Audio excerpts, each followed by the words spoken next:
I want you to know that God is with you right now. And He's not someone out there so far away. He's my friend.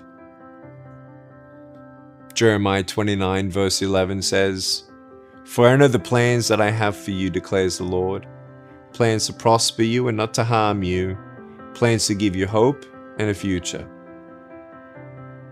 My friend, if you trust in God and listen to His voice, He will lead you into the future that He has planned for you. He may not always make sense. He may not be on your watch timetable, whatever, but He's going to be right there beside you every step of the way.